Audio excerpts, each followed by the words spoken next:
안녕하세요. 사연을 시작하기에 앞서 구독과 좋아요 부탁드려요. 감사합니다. 사연 시작해 볼게요.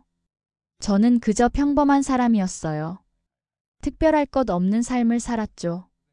학창 시절에도 눈에 띄는 학생은 아니었고 사회생활을 하면서도 그저 성실하게 제 할 일을 했을 뿐이었습니다.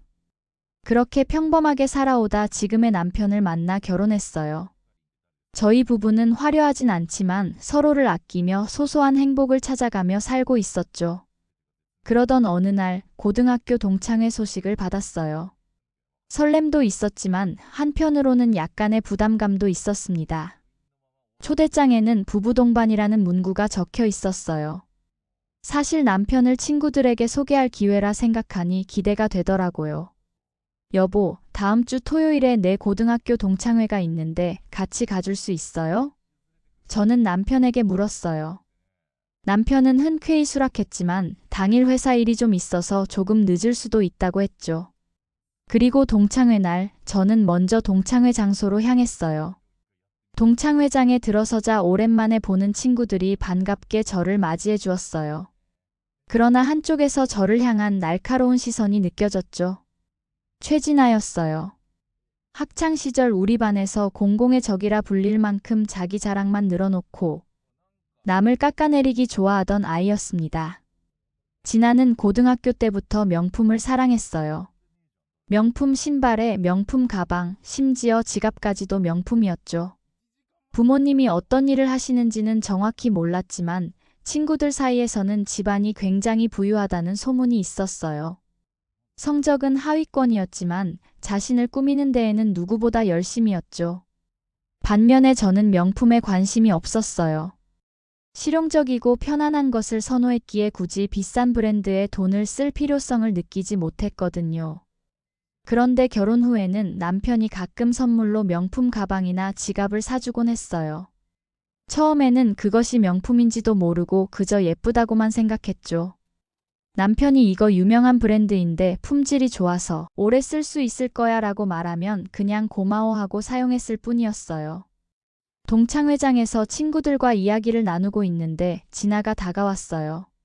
사실 그녀는 입장하자마자 모든 사람들의 이목을 끌었어요. 하이힐 소리를 크게 내며 걸어 들어왔고 몸에 두른 명품들은 마치 산채로 상점 진열장을 들고 온 것 같았죠. 어머, 여기 정말 초라하네.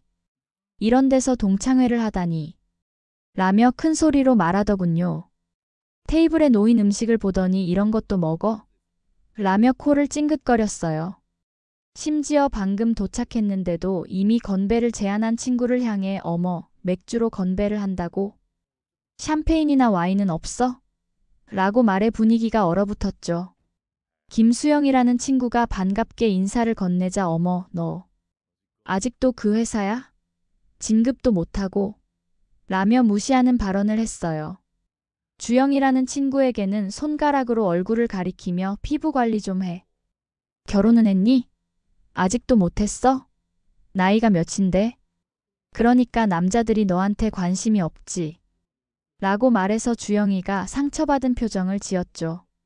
저희 동창 중 한 명인 지연이가 아이를 데리고 왔는데 진아는 그 아이가 잠시 울자 어머, 애는 왜 데리고 와? 너무 시끄러워서 대화도 못하겠네. 라고 말했어요. 지연이는 민망한 표정으로 아이를 데리고 화장실로 가버렸죠. 옷차림이 소박한 다른 친구에게는 그 옷 몇 년 전 거야? 좀 버리고 새로 사지. 정말 촌스럽다. 라며 비웃었어요. 우리 모두가 불편해하는데도 그녀는 전혀 눈치채지 못하는 듯 했죠. 그러다 저에게 다가왔어요. 처음에는 간단한 인사를 나눴지만 그녀의 시선이 제 가방에 꽂히더니 갑자기 비웃음을 터뜨렸어요. 야, 그게 뭐야? 네 주제에 그 가방이 말이 되니? 가짜인 게 너무 티가 나잖아. 순간 어리둥절했어요. 이 가방은 남편이 지난 결혼기념일에 사준 것인데 가짜라니요? 사실 저는 이게 어떤 브랜드인지 얼마짜리인지도 잘 몰랐어요. 그냥 디자인이 마음에 들어서 애용하고 있었을 뿐이었죠. 저는 그냥 무시하고 다른 친구들과 대화를 이어가려 했어요. 하지만 진아는 멈추지 않았어요. 넌 여전하구나. 아직도 그렇게 구질구질하게 살아? 가짜 명품을 들 바엔 그냥 주제에 맞는 걸 드는 게 낫지 않겠어? 참을 만큼 참았다고 생각했어요. 더 이상 그녀의 무례함을 용납할 수 없었죠. 너는 네가 명품 든다고 네가 명품 되는 줄. 아니, 겉모습만 화려하게 꾸민다고 사람의 가치가 올라가는 건 아니야. 제 말에 주변이 조용해졌어요. 진아의 얼굴이 순간 일그러졌죠. 그때 진아의 남편이 다가왔어요. 그는 마치 제가 시비를 건 것처럼 진아에게 저런 사람 상대하지 말라며 저를 무시하더군요. 정말 끼리끼리 만났구나 싶었어요. 지켜보던 친구 미영이가 제게 다가와 속삭였어요. 어떻게 저런 남자를 골라 결혼했니? 저 남자 회사에서도 완전 갑질의 대명사라던데. 알고 보니 친구들은 이미 진아와 그녀의 남편 때문에 분위기가 별로였더라고요. 저뿐만 아니라 여기저기 돌아다니며 마치 자신들이 뭐라도 되는 것처럼 다른 친구들도 무시했던 모양이었어요. 진아는 온몸을 명품으로 휘감고 왔는데 친구들은 그런 그녀를 보며 겉만 번지르르하고 머리에 든 게 없다며 수군거렸어요. 시간이 조금 흘러 남편이 동창회장에 도착했어요. 남편은 약속대로 조금 늦게 왔지만 친절하게 모든 친구들과 인사를 나눴어요. 친구들은 제게 너 남자 얼굴 보는구나 라며 농담을 던졌죠. 남편이 정말 잘생겼거든요. 사실 우리의 만남도 제가 그의 외모에 반해 적극적으로 다가가서 시작되었어요. 그렇게 시작해서 결혼까지 하게 되었죠. 친구들과 학창시절 추억을 나누며 분위기가 한창 좋아졌을 때 진아가 남편과 함께 다시 우리 테이블로 다가왔어요. 무슨 얘길 그렇게 재밌게 하니? 라며 대화에 끼어들려고 하더군요. 순간 친구들의 표정이 굳었어요. 그런데 그때 예상치 못한 일이 벌어졌어요. 진아의 남편이 갑자기 제 남편을 보더니 90도로 허리를 숙여 인사를 하는 거예요. 안녕하세요, 이사님. 여기서 뵙게 될 줄은 몰랐습니다. 지난번 그 건은 정말 감사했습니다. 덕분에 위기를 넘겼습니다. 순간 테이블이 조용해졌어요. 알고 보니 제 남편이 진아 남편의 회사를 살려준 은인이었던 거예요. 남편은 큰 그룹의 투자 담당 이사였는데 진아의 남편 회사가 부도 직전이었을 때 투자를 결정해 회사를 살렸다고 해요. 제 남편이 없었다면 그의 회사는 이미 무너졌을 상황이었던 거죠. 진아의 표정이 순식간에 변했어요. 얼굴이 하얗게 질리더니 입에서 거의 거품이 나올 것 같았죠. 그녀는 아무 말도 못하고 그 자리를 벗어나려고 했어요. 그러자 그녀의 남편이 진아의 팔을 강하게 붙잡으며 말했어요. 어디가? 이분이 우리 은인이시잖아. 무례하게 굴지 마. 갑자기 달라진 그의 말투와 표정에 모두가 당황했어요. 그의 눈빛에는 차가움이 가득했고 진아는 그 자리에서 굳어버렸죠. 그가 진아의 팔을 꽉 잡는 모습을 보고 모두가 불편한 표정을 지었어요. 이분 아니었음니 그 몸뚱이에 걸친 거 사지도 못했어. 그러니까 절대 무례하게 굴지 마. 알았어? 그는 진아에게 거의 으르렁거리듯 작게 말했지만 가까이 있던 사람들은 들을 수 있었죠. 진아는 고개를 숙인 채 아무 말도 하지 못했어요. 얼마 후 진아와 그녀의 남편은 먼저 자리를 떴어요. 2차 모임을 준비하기 전에 친구 영희가 주차장에서 돌아와 흥분한 표정으로 얘기했어요. 야, 내가 방금 주차장에서 진아랑 그 남편 봤는데 정말 끔찍했어. 그 남편이 주차장 구석에서 진아를 몰아붙이면서 내가 또 망신 주고 있잖아 라고 소리 지르더라. 진아는 계속 고개를 숙이고 있었는데 갑자기 그 남편이 진아한테 손을 확 올리는데 순간 때리는 줄 알고 진짜 놀랐어. 영희는 숨을 고르며 계속 말했어요. 진아가 몸을 움찔하면서 겁에 질린 표정이었어. 그러더니 그 남편이 진아의 팔을 잡고 흔들면서 집에 가서 얘기하자고 하는데 그 말투가 정말 소름 돋았어. 그리고 진아의 손목을 꽉 잡아 끌고 주차장을 나가는데 진아가 거의 울 것 같은 표정이었어. 영희는 목소리를 낮추며 말을 이었어요. 그리고 진아의 팔에 멍이 있는 걸 봤어. 진아가 팔을 들어 얼굴을 가리려고 할 때 소매가 살짝 올라갔는데 시퍼런 멍 자국이 여러 개 있더라. 확실히 한두 번 있었던 일이 아닌 것 같아. 영희의 말에 모두가 충격을 받았어요. 평소 고상한 척하던 그 남편의 또 다른 면모를 본 것 같아 마음이 불편했죠. 세련되고 우아해 보이던 그 남자가 알고 보니 아내에게 폭력을 행사하는 남편이었다니. 동창회가 끝나고 몇몇 친구들과 2차로 술을 마시게 되었어요. 그때 친구 수진이가 충격적인 이야기를 들려주었죠. 실은 지난해 부부 사이가 엄청 안 좋다더라. 그 남편이 엄청 보수적이고 가부장적이래. 처음엔 진아를 공주님처럼 대해줬다가 결혼하고 나서 완전히 돌변했대. 돈 문제로 싸우기 시작했는데 진아가 명품 밝히잖아. 그러니까 사치를 하게 되고 그러면 집에서 남편이 폭언을 하고 심지어 가끔 손찌검도 한다는 소문이 있어. 수진이는 목소리를 더 낮추며 계속 말했어요. 게다가 진아 남편이 말도 막 하는 것 같더라고. 네가 얼굴 말고 볼 게 뭐가 있냐면서. 그리고 빚이 엄청나대. 그 말을 듣고 갑자기 진아가 불쌍하게 느껴졌어요.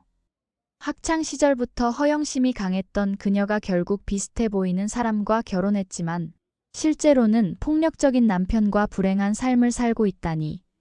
겉으로는 화려해 보이지만 그 속은 공허함과 아픔으로 가득 찬 거였어요. 그래서 진아가 요즘 자주 병원에 가는데 우울증 약을 타러 간다고 하더라. 한 번은 진아 엄마가 딸 얼굴에 멍이 든 걸 보고 경찰에 신고하려고 했는데 진아가 말렸대. 우리 모두 말문이 막혔어요.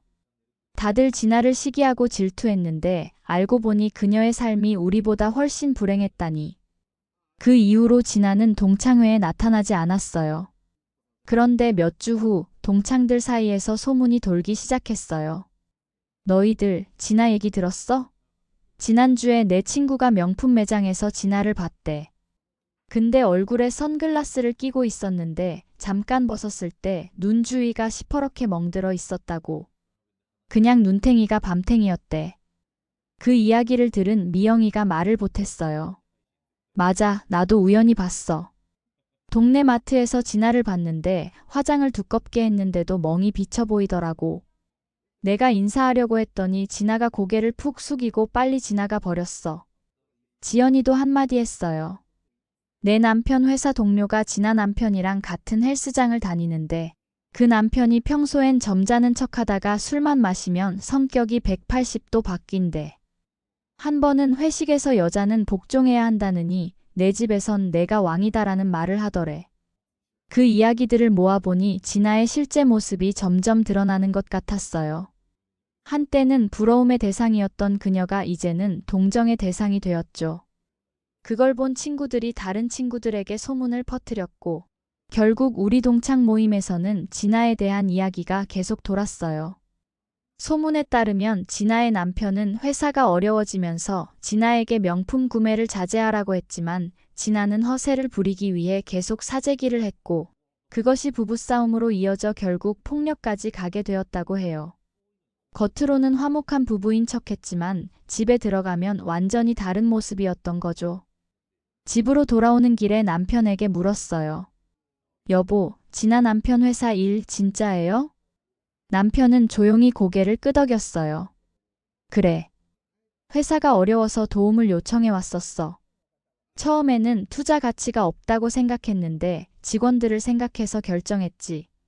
근데 그 사람이 내 고등학교 동창 남편인 줄은 몰랐네. 남편의 대답은 언제나 그렇게 담백했어요. 그런 점이 참 좋았죠. 겸손하면서도 자신의 일에 책임감 있는 모습, 그리고 불필요한 자랑을 하지 않는 품격이 있었어요. 그날 밤 침대에 누워 생각했어요. 사람은 정말 겉모습만으로는 판단할 수 없구나. 화려한 명품으로 치장한 진아와 그녀의 남편은 겉으로는 완벽해 보였지만 그 속은 비어 있었어요. 반면에 저희 부부는 화려하지 않지만 서로를 존중하고 진실된 사랑으로 살아가고 있었죠. 다음 날 아침 남편이 출근하기 전에 제가 아끼는 커피를 내려 함께 마셨어요. 그날따라 남편의 얼굴이 더 멋져 보였죠. 비싼 옷이나 화려한 겉모습이 아닌 그의 내면의 아름다움이 더욱 빛나 보였으니까요. 남편은 절 보고 말없이 미소 지었어요. 그리고 제 이마에 부드럽게 입맞춤을 했죠. 그 순간 평범한 일상 속에서도 특별한 행복을 느꼈어요. 그 이후로도 동창들 사이에서는 진아에 대한 이야기가 계속 돌았어요. 가끔 누군가가 그녀를 본 적이 있다고 하면 항상 선글라스를 낀 모습이었다고 했죠. 역시 사람 것만 보곤 모르는 거죠. 화려하게 명품으로 치장했던 그 친구가 실제로는 그렇게 불행한 삶을 살고 있었다니. 어느덧 시간이 흘러 저희 부부는 더 깊은 사랑을 나누며 살아가고 있어요. 화려하진 않지만 따뜻한 우리 집, 서로를 존중하는 관계, 그리고 매일 아침 나누는 커피 한 잔에서 저는 진정한 행복을 느낍니다. 결국 사람의 가치는 겉모습이 아니라 내면에서 오는 것이라는 걸 다시 한번 깨달았어요. 그리고 눈에 보이는 화려함보다 마음속 깊은 곳에서 느껴지는 진실된 행복이 얼마나 소중한지도요. 사람들은 겉으로 보이는 것만 부러워하지만 실제로 그 안에 어떤 이야기가 숨어 있는지는 아무도 모르는 법이죠. 진아처럼 명품으로 치장해도 집에서는 남편에게 맞고 사는 삶과 평범하게 살아도 서로를 존중하며 행복하게 사는 삶. 저는 후자를 선택했고 그것이 제 인생에서 가장 현명한 선택이었다고 생각해요. 지금도 가끔 동창들 모임에서 진아 이야기가 나오면 저는 그저 조용히 듣기만 해요. 그녀를 판단하거나 비난할 자격이 누구에게도 없으니까요. 다만 제 남편을 바라보며 생각해요. 내가 정말 복받은 사람이구나. 라고요. 화려해 보이는 것이 실제로는 가장 슬픈 것일 수도 있고, 평범해 보이는 것이 실제로는 가장 행복한 것일 수도 있어요. 저는 그날 동창회에서 있었던 일을 통해 중요한 인생의 교훈을 배웠어요. 겉모습이 아닌 내면의 가치를 보는 법을요. 화려함 뒤에 숨겨진 진실을 아는 사람은 아무도 없으니까요. 그저 각자의 삶을 최선을 다해 살아갈 뿐이죠. 제 긴 이야기를 끝까지 들어주셔서 감사합니다. 구독과 좋아요, 알림 설정까지 잊지 마세요.